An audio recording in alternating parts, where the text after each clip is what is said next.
हम चैती छठ पूजा का गीत गाने जा रहे हैं। आप लोग को अच्छा लगे तो लाइक शेयर सब्सक्राइब जरूर करें। सीता के गाने नारियरावा नारियर फरेला घावा नारियर फरेला घावा सीता के गाने नारियरावा नारियर फरेला घावा नारियर फरेला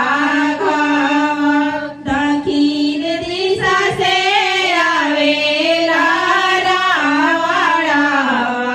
धाइले जोगिया के भेष धाइले जोगिया के भेष सीता के आचर दुइया नारावा एकाया नर कई दे तुदान एकाया नर कई दे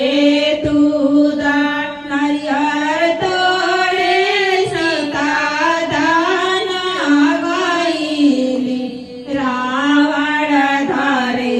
दाहिन बाण रावण धरे